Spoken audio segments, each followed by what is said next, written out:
Hi అండి, అందరూ ఎలా ఉన్నారు? Welcome to Indraja homes. ఈరోజు నేను ఒక చిన్న విషయం గురించి మీ దగ్గర డిస్కషన్ చేయాలని ఈ వీడియో స్టార్ట్ చేస్తున్నానండి. నాకు ఒక హాఫ్ అన్ అవర్ బ్యాక్ ఒక కాల్ వచ్చింది మా ఆయన నుంచి. మా ఆయన 2 days బ్యాక్ ఒక ఫోన్ కొన్నాడండి, షామీ కొన్నాడు. అది 36,000 పడింది. 2 days ముందు కొన్నాడు. మంచిదని కొన్నాడండి, పాపం చాలా ఆశతో కొన్నాడనే చెప్తాను. అది ఇప్పుడు ఈవినింగ్ ఫోన్ వచ్చిందంటండి, 3:30 కలా. ఫోన్ మాట్లాడుతుండగా చేతిలో నుంచి జారి కిందకి పడిపోయిందంట మొబైల్. మీకు పిక్ యాడ్ చేస్తాను, చూడండి అది ఎలా పగిలింది. కింద పడినప్పుడు ఏం ప్రాబ్లం అవ్వలేదు. దిగి తీసుకుందామని ఒక 2 minutes బండి పక్క కాపి తీసుకునే అంత టైంలోనే ఆటో వెళ్ళిపోయిందంట. దాని మీద ఆటో వెళ్ళిపోయింది. ఫోన్ పిచ్చలు అయిపోయిందండి. మాకు చెప్పాలంటే ఒక పెద్ద దెబ్బే అది అని చెప్పచ్చు. 36,000 అంటే ఎవరికైనా పెద్ద అమౌంటే కదండి. మిడిల్ క్లాస్ వాళ్ళకి ఇంకా పెద్ద అమౌంట్. డబ్బున్న వాళ్ళకైతే అంత పెద్దగా పట్టించుకోరేమో. కానీ ఇప్పుడు ఆ మొబైల్ పోయింది. నేను సింపతి కోసం ఈ వీడియో చేయలేదండి, మీకు చెప్పుకోవాలనిపించింది. దాని ద్వారా ఒక మెసేజ్ ఇవ్వాలనిపించింది. ఎందుకంటే ఇప్పుడు అది పగిలింది మొబైలే, కానీ ఆ మొబైల్ ప్లేస్లో అదే మనిషి ఉంటే ఎంత సఫర్ అయిపోతాం మనము, ఎంత డ్యామేజ్ జరుగుతుందో ఒక్కసారి ఆలోచించండి. ఆ ఫోన్ బదులు మనిషే ఉండి ఏమైనా జరిగితే వాళ్ళని నమ్ముకొని ఉండే వాళ్ళకు కూడా ఎంత పెయిన్ ఉంటుంది చెప్పండి. అందుకే మీరు చాలామంది ఈ మిస్టేక్ చేస్తారండి. నాకు అర్థమే కాదు. ఫోన్ ఎందుకు మాట్లాడతారు డ్రైవింగ్లో? లేదమ్మా నువ్వు బాగానే చెప్తున్నావు, మాకు అర్జెంట్ కాల్స్ వస్తాయి కదా, అక్కడ కూడా ఆలోచించుకోవాలి కదా అని మీరు అనొచ్చు. సరే, అది ఇంపార్టెంటే. మీ వాళ్ళ మీద అంత రెస్పెక్ట్ ఉన్నప్పుడు ఒక 2 minutes వాళ్ళ కోసం కేటాయించి బండి పక్కకి ఆపలేరా మీరు? ఆపి మాట్లాడి వెళ్ళొచ్చు. సరే, లేదు మీకు అది అనవసరమైన కాలు, కానీ ఎత్తి మాట్లాడే అవసరం లేదు. ఒకవేళ ఉంది అంటే మీరు అనుకున్న ప్లేస్కి రీచ్ అయిన తర్వాత అక్కడ బండి ఆఫ్ చేసి నిదానంగా మాట్లాడుకోవచ్చు. ఆడ కొంపలే మునిగిపోవు కదా.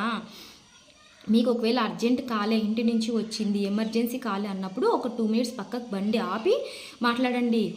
డ్రైవింగ్లో ఉన్నప్పుడు ఒక చేతిలో ఫోన్, ఒక చేతిలో డ్రైవింగ్ పెట్టుకొని మాట్లాడితే ఇలానే జరుగుతాయి. చెప్పాలంటే ఇందులో మా ఆయన మిస్టేక్ కూడా ఉంది. ఆయన ఫోను మాట్లాడుకోకుండా ఉంటే ఇదంతా జరిగేది కాదు కదా.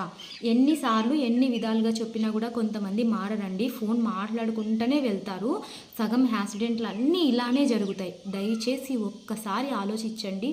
ఇంటి దగ్గర మిమ్మల్ని నమ్ముకున్న అమ్మ, నాన్న, పెళ్ళాం, బిడ్డలు అందరూ ఉంటారు కదా. మీరనే వాళ్ళకి స్ట్రెంగ్త్గా ఉంటారు. అలాంటిది మీకేమైనా జరిగితే వాళ్ళకి ఏమవుతుంది ఒక్కసారి ఆలోచించండి.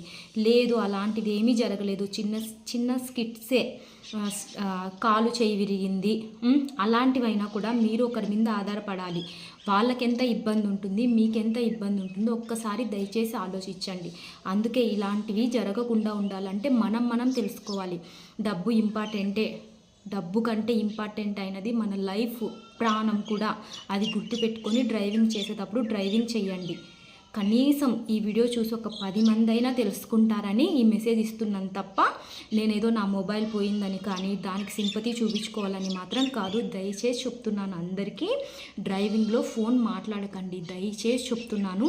నా ఈ వీడియో అనిపించింటే నాకు పర్లేదు, కానీ ఒక్కరికన్నా యూజ్ అవుతుంది కదా, అది చాలు నాకు. ఆల్రెడీ నేను మా ఇంట్లో సఫర్ అయినానండి. మా ఆయనకి యాక్సిడెంట్ అయినప్పుడు నేను సఫర్ అయ్యాను చాలా.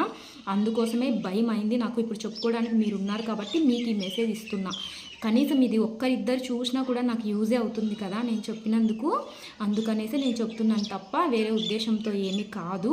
జాగ్రత్తగా ఉండండి. మిమ్మల్ని నమ్ముకొని కూడా చాలామంది ఉంటారు కదా, మీ పేరెంట్స్ కానీ, మీ వైఫ్ కానీ, పిల్లలు కానీ. మీ ప్రాణాలన్నీ మీ చేతిలోనే ఉండవండి, మా లాంటి వాళ్ళ చేతుల్లో కూడా ఉంటాయి. మీ ప్రాణాలు మాకు కూడా ఇంపార్టెంటే.